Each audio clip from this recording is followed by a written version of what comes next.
उनकी शादी क्या हुई, मानो पास पड़ोस के लोगों को सगल एक और विषय मिल गया। एक ने कहा, देखा भाभी की डेथ हुए 4 महीने भी नहीं हुए होंगे कि श्रीमान ने ब्याह रचा लिया।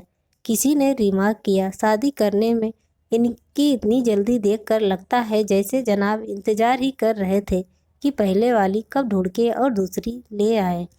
एक बुजुर्ग ने मानो अंदर की बात खोलते हुए कहा, अरे भैया, पहले वाली तो इनसे वैसे ही तंग आ चुकी थी। रोज देर रात गए घर लौटना, न घर द्वार का ख्याल न कोई जिम्मेदारी। वह बेचारी तो घर की चक्की में ही पिसकर खत्म हो गई। एक ने बात बढ़ाई, बस इन्होंने तो बीबी को बच्चा पैदा करने की मशीन समझ रखा था। देखा नहीं, 5 बरस में ही उससे 3 बच्चों की अम्मा बना दिया। कहते हैं जब वह मरी उस समय भी वह पेट से थी। जितने मुंह उतनी बातें। किशन बाबू और मीरा के जोड़े पर हर एक का अपना टेढ़ा नजरिया था। छेदी भाई कहने लगे, अरे जिसे किशन ब्याह कर लाए हैं वह कौन सी सती साध्वी है। ससुरी हमारे ही गांव की तो है, उसके लक्षण भला कौन नहीं जानता। अच्छा हुआ जो भाग्य से किशन की तरह दूसरी बार घोड़ी चढ़ने वाला दूल्हा इसे मिला गया। राम जीवन बोले, भैया अपन को तो खतरा ही लगता है। अब तुम ही सोचो, पहली से ही किशन के 3 बच्चे हैं। अगर यही रफ्तार इन्होंने जारी रखी तो प्यारे भाई बुढ़ापे के पहले ही इनकी कमर टेढ़ी हो जाएगी। माखनलाल ने अपनी आशंका प्रकट की।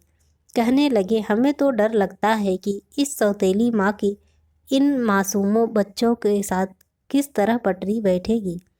लोगों की इन टेढ़ी मेढ़ी बातों का किशन और मीरा पर कितना असर होता था यह आंकना तो कठिन था, किंतु यह निश्चित तौर पर कहा जा सकता है कि इन दिनों किशन में काफ़ी बदलाव आ गया था। अब वह दफ्तर से सीधे घर आ जाया करता था।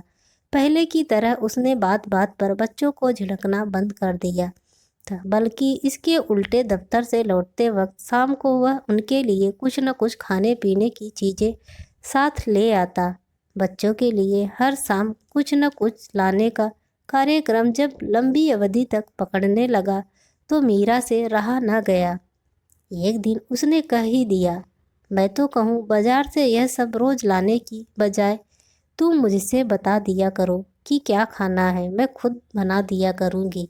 अब तुम ही कहो, आज जो तुम लाए हो वह पाव भर बर्फी 50 रुपए की तो होगी, और मैं कहूँ इस 50 रुपए में घर में कोई ऐसा पकवान बन सकता था जिसे पूरा घर भर पेट खाता। किशन सोचते थे, मीरा गांव की लड़की है, उसे शहर की बर्फी मलाई की चाह होगी। आज उन्होंने उसका जवाब सुना तो तबीयत झक रह गई। किशन ने मुस्कुरा कर कहा, तुम ठीक कहती हो, कल रविवार है, सुबह के नाश्ते में हलवा हो जाए। बहुत दिनों से बच्चों ने भी नहीं खाया है, सो हम सब कल डटकर चखेंगे। हलवे की बात सुनकर बच्चों की जीभ में पानी आ गया। मोनू बोला, नहीं मम्मी से हमारी मम्मी जैसा हलवा भला कैसे बनेगा। मीरा ने नटखट मोनू को अपने पास खींचते हुए कहा, बेटे नई मम्मी या पुरानी मम्मी सभी एक जैसा हलवा बनाती हैं। घी शक्कर और सूजी मिलाओ, बस मोनू का हलवा तैयार है ना।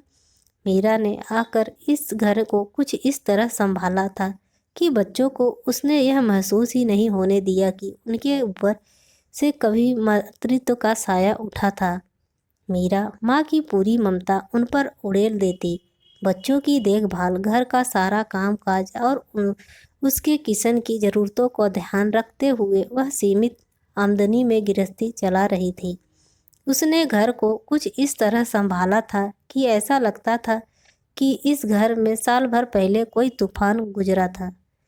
इन सब के बावजूद भी पास पड़ोस के लोगों की नज़र में वह माँ नहीं थी, वह सौतेली माँ थी। दबी जुबान से स्त्रियां कहा करती, यह सब तो 4 दिन के चोचले हैं, अभी सौत के बच्चों को बेटा बेटा करती है।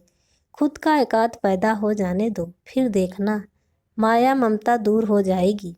तुम देखना इन्हें पूछेगी भी नहीं। मीरा इन बातों को सुनकर टाल देती थी। आखिर किस किस को मुंह बंद करती। और फिर समय इस तरह कटता रहा। दिन से हफ्ते, हफ्तों से महीने और महीने बढ़ते बढ़ते साल भर पर उतर गए। मीरा की दिनचर्या बिना किसी बदलाव के वैसे ही चलती रही। बस एक ही बात जो अब लोगों को खटकती थी वह यह थी कि इन 10 वर्षों के बाद भी उसकी गोद हरी नहीं हो पाई थी। जब वह आई थी तब भी लोगों के ताने बाने थे। जब वह किशन को बच्चों के साथ गृहस्थी में घुल मिल गई तो सुनने को मिला कि इसका व्यवहार एक दिखावा है। जब इसके बच्चे होंगे तब यह इन बच्चों की दुर्दशा कर देगी।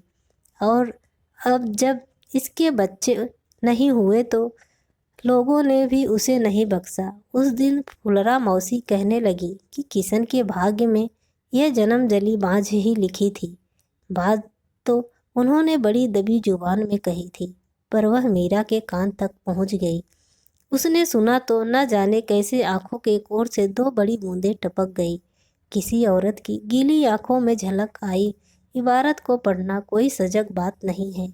जिस विकसित मातृत्व की छाव में 3-3 बच्चे पल रहे हो उसी बाँझ कहना कितना उचित होगा।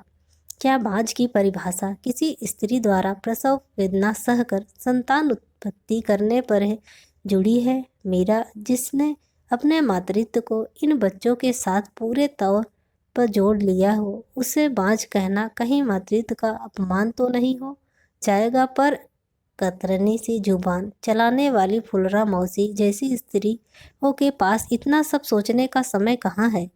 फिर एक बात और भी है तो है, बाँझ तो उसे कहा जाता है जिसमें प्रजनन क्षमता ही ना हो। जहाँ तक मीरा का प्रश्न है, उसने तो सोच समझकर बाँझपन ओढ़ रखा था। उसे लगा था कि इन बच्चों की परवरिश में कोई कमी न रहे।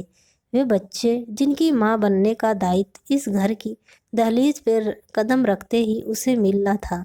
कोई यह न कह सके कि खुद के बच्चे हो जाने के बाद मीरा ने सौत के उन बच्चों को तिरस्कृत करना शुरू कर दिया जिन पर कभी वह जान छिड़कना करती थी। इसी उपायोग में एक दिन उसने मन ही मन निश्चय कर लिया कि अपनी कोई संतान नहीं होने देगी। पिछली बार जब वह अपनी माँ को देखने मायके गई तो वहाँ कुछ ज़्यादा ही रुक गई। उस बार लौटने पर किशन मीरा पर बहुत बिगड़े थे। कहने लगे, तुम्हें मायके पहुँचकर यहाँ का ख्याल ही नहीं रहता। तुम इन बच्चों को भी भूल जाती हो और अपनी नम हो आ रही आँखों को छिपाते हुए मीरा ने सकुचाते हुए बताया, इस बार बच्चों के खातिर ही देर हो गई। तुम भरोसा रखो जी, अब मैं सारा जीवन बच्चों की जिम्मेदारी अच्छी तरह निभा सकूंगी। भावावेश में वह कह गई, अब मैं फुलरा मौसी की बाज नहीं हूँ बल्कि अपने पूरे 3 बच्चों की माँ हूँ। किशन मीरा को एकटक देखे जा रहे थे। उन्हें लगा जैसे मीरा उनकी दूसरी औरत नहीं है बल्कि वह पहली पत्नी शोभा है, प्रतिरूप है। वे केवल इतना ही कह पाए, भला ऐसी क्या जल्दी थी? कम से कम ऑपरेशन करवाने के पहले एक बार मुझसे तो पूछ लेती। दोस्तों, आप सबको यह स्टोरी कैसी लगी प्लीज़ कमेंट करके ज़रूर बताएं और मेरे चैनल को सब्सक्राइब करें।